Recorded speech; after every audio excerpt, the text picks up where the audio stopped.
God's created you in love, by love, and for love. You are one of one. You are fearfully and wonderfully made. You don't have to be like anybody else, but you get the chance to be everything that God created you to be.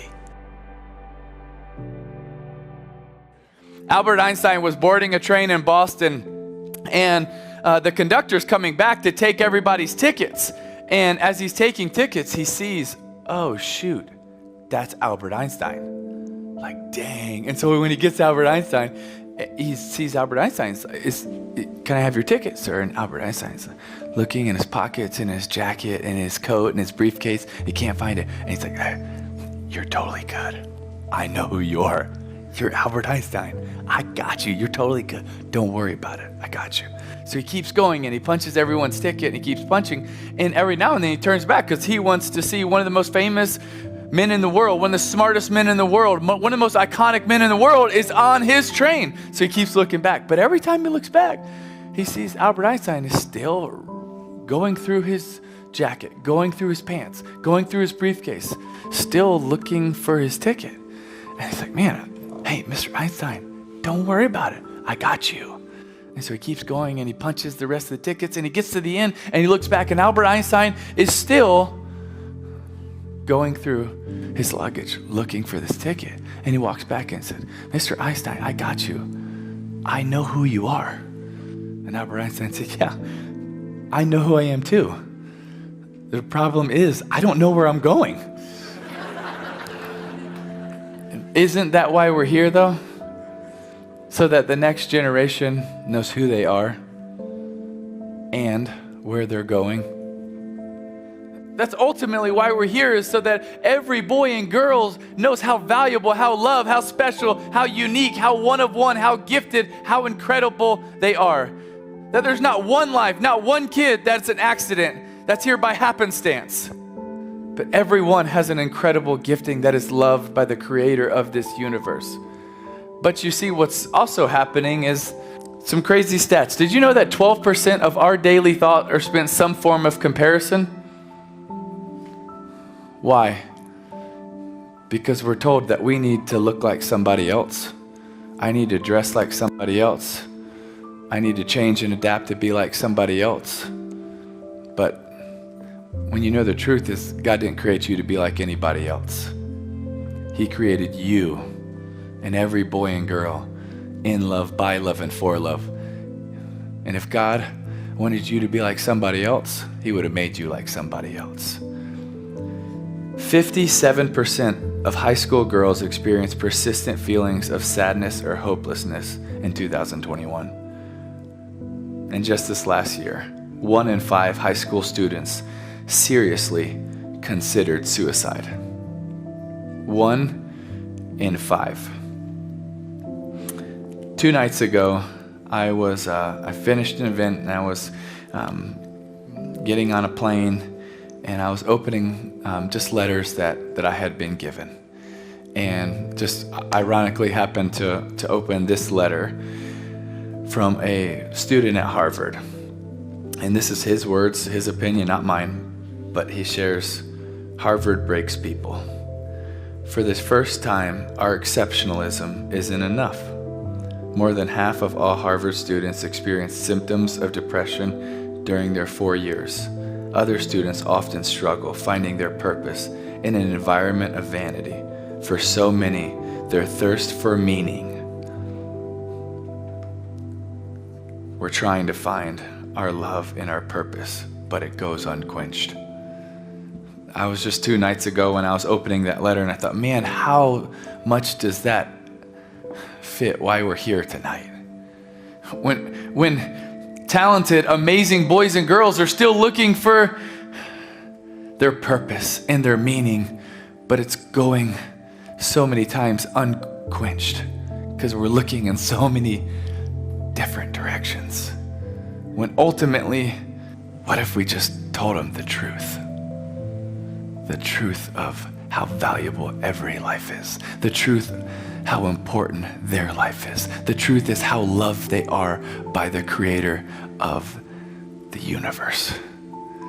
You see, one of the things is that there are so many voices that are trying to speak into every single boy and girl. But what voice is going to be the loudest?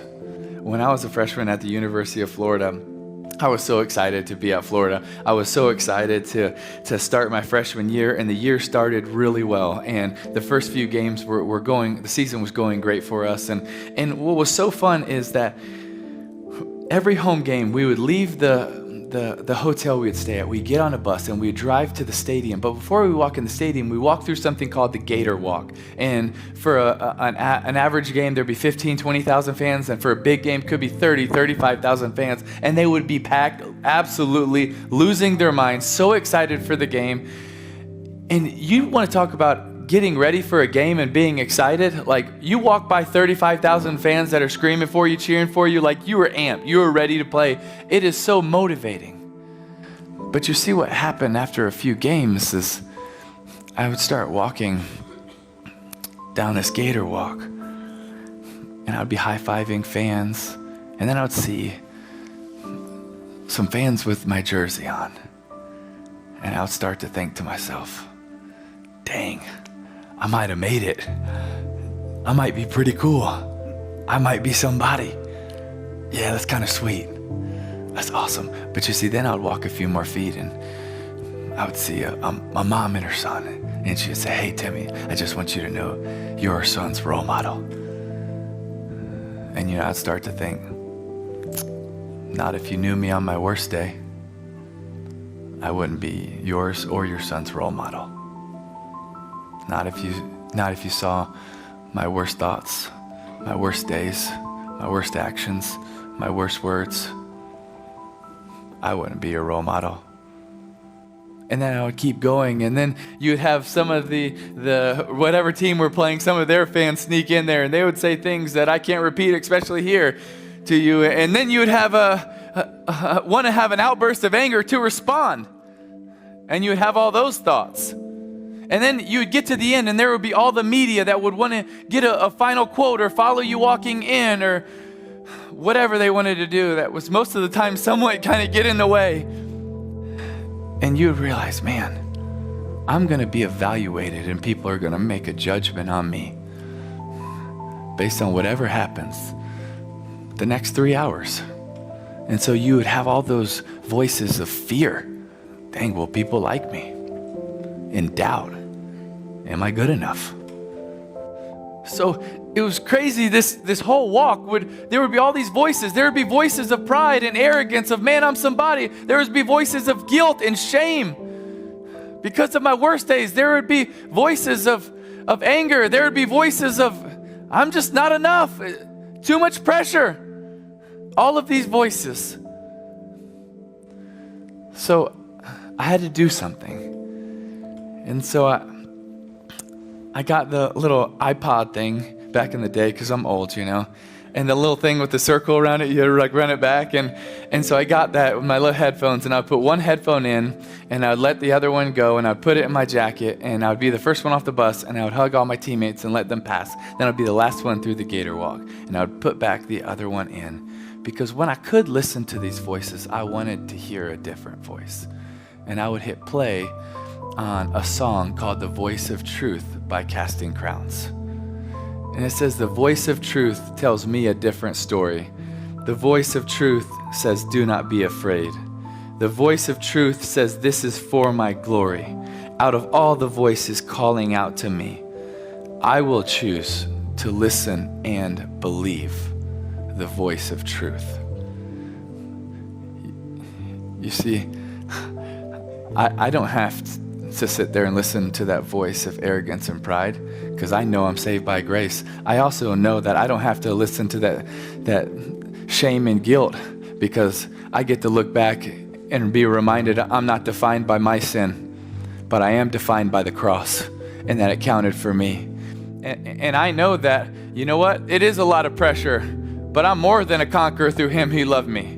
And so we get to go and understand the voice of truth. But what is the voice of truth? It's God's promises, God's word that's the same yesterday, today, and forever. So when we get to tell the next generation who you are and whose you are, that's the voice of truth. And when everybody is trying to say, you need to change, you need to adapt, you need to be like this, we get to say no. God's created you in love, by love, and for love. You are one of one. You are fearfully and wonderfully made. You don't have to be like anybody else, but you get the chance to be everything that God created you to be. You see, we say that a lot. It's always said in churches so many times, you're fearfully and wonderfully made. But what does that even mean? Fearfully and wonderfully made. Fearfully means awesome.